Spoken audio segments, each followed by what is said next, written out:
Two ways to outlast the world.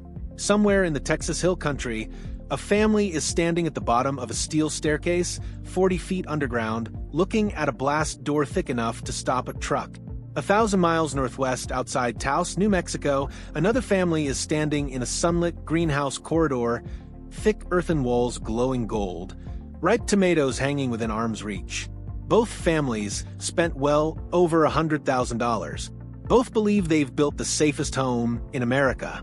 Only one of them is right for the disaster they're actually most likely to face, and by the end of this video you'll know exactly which one, and exactly what it costs to keep either of them running for the next 30 years.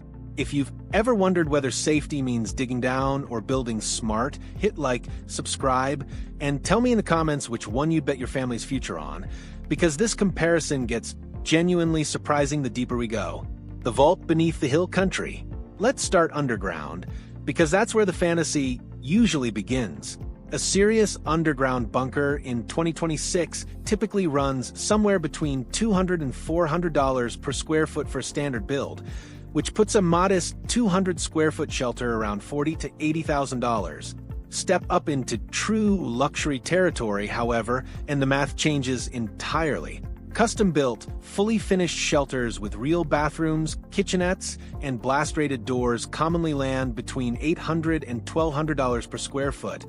And the most elaborate private bunkers, the kind with swimming pools, shooting ranges, and shared amenities in membership-based underground resorts, start around $9 million and climb well into 8 figures from there.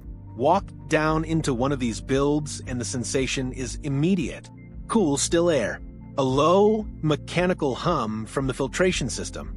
Reinforced concrete walls, sometimes 6 inches thick, sometimes far more depending on the blast rating. A steel vault door with a wheel lock that feels like something off a submarine. This is a structure engineered for one very specific kind of threat. Sudden, violent, and total. Nuclear fallout. A direct tornado strike. A wildfire racing across the surface while you sit 15 feet beneath it, breathing filtered air through a Swiss-engineered system built to scrub out particulates you'll never see coming. The home that doesn't hide from the sky. Now travel north to Taos, because the second philosophy looks nothing like the first. A luxury Earthship isn't hiding from the world. It's built to absorb whatever the world throws at it and keep functioning anyway. These homes, built from 1,000 or more densely packed tires per structure, run roughly $200 to $400 per square foot professionally built, which means a modest 1,500 square foot custom Earthship often lands somewhere between $200,000 and $400,000 complete, sometimes more depending on finishes and site complexity. Step inside on a blazing July afternoon, and the air feels almost impossibly cool. No compressor running anywhere, just 18 inches of packed earth and rubber holding the desert heat outside where it belongs. Sunlight pours through a wall of slanted glass into an interior greenhouse where herbs and greens grow right inside the living space. This is thermal mass at work, the same physics that let builders in Yemen construct the 10-story mud brick towers of Sherbam, structures that have regulated indoor temperature through 400 years of brutal heat, without a single mechanical system. A luxury Earthship isn't running from disaster. It's designed to shrug off heat, cold, fire, and wind while still letting you watch the sunset from your own living room. What resilience actually means when the ground shakes. Here's where the comparison stops being theoretical, because these two structures were built to survive completely different categories of disaster, and pretending otherwise is where most online comparisons go wrong.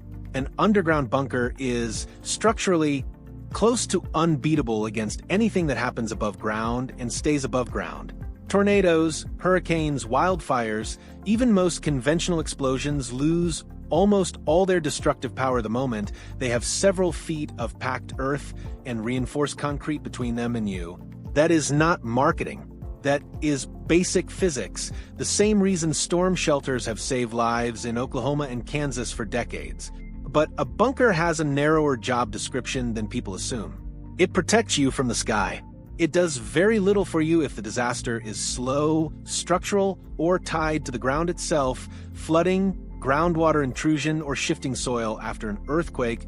all of which can turn a buried shelter from a fortress into a liability if it wasn't engineered with serious waterproofing and seismic consideration from day one. An Earthship plays an entirely different game.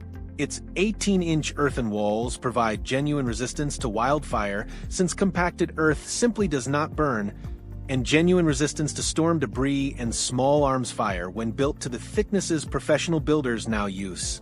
Earthship biotexture itself has responded directly to the past several years of extreme weather, and in 2026 the organization began teaching students specifically how to build fire and tornado-resistant Earthship designs, evolving what used to be a lifestyle choice into something closer to an actual disaster resilience strategy.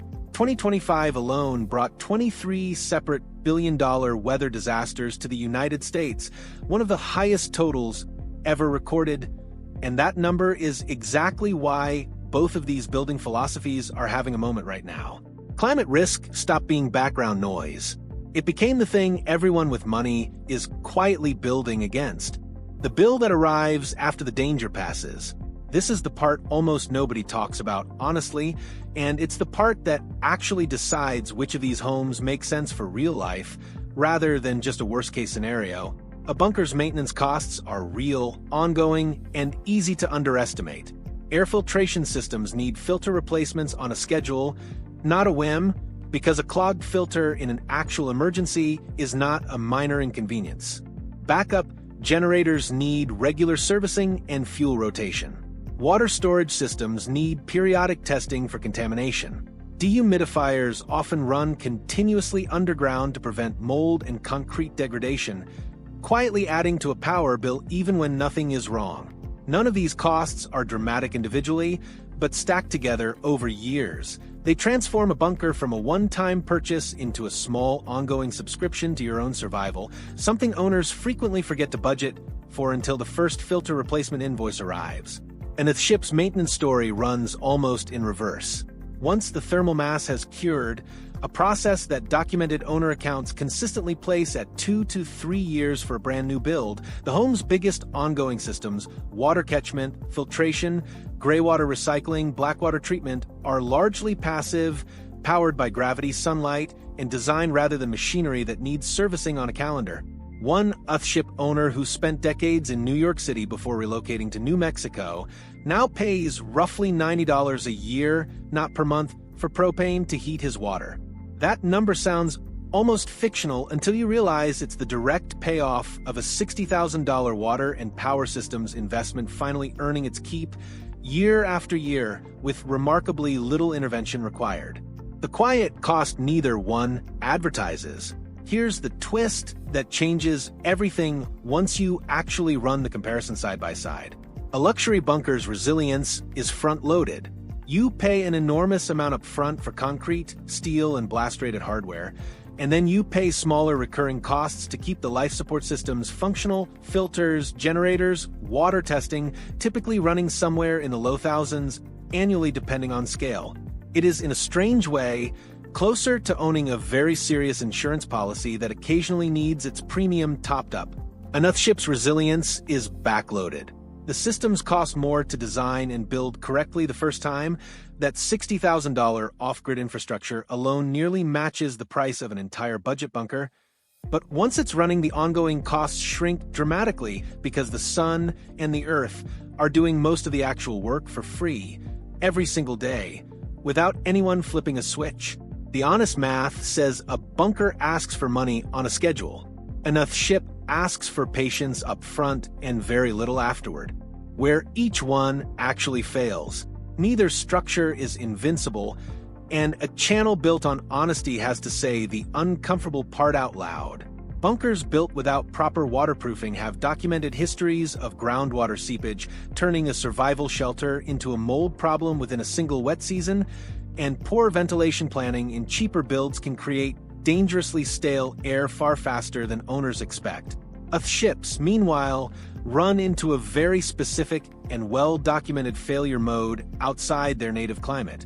Builds attempted in humid regions like coastal Georgia or documented projects in the Netherlands and Scotland have shown moisture collecting on interior walls where warm, humid air meets the cool mass of the earth-packed structure, sometimes leading to mold, and in one studied case in England, actual rot in the roof framing above a snow-prone slanted glass facade. A bunker fails when water gets in from below. An Earthship fails when humidity settles in from the air itself. Both are solvable with the right engineering. Neither is solved by accident. The permit fight both of them face. Before either dream becomes real, there's a phone call almost nobody makes early enough.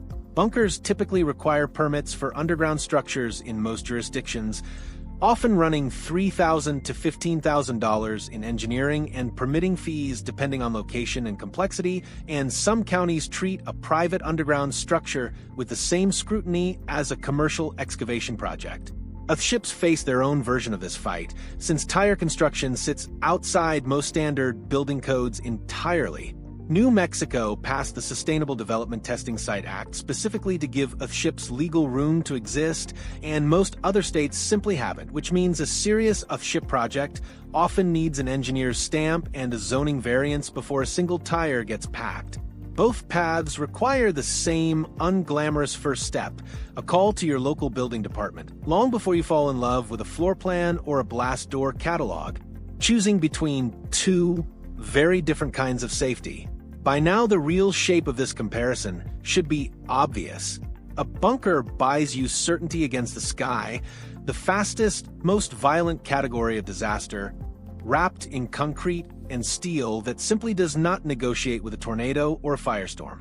An Earthship buys you resilience against the slow grind of climate and cost, a home engineered to outlast your utility bills as much as your weather, at a price point that, for comparable square footage, often lands lower than a true luxury bunker once you're past the $200,000 mark.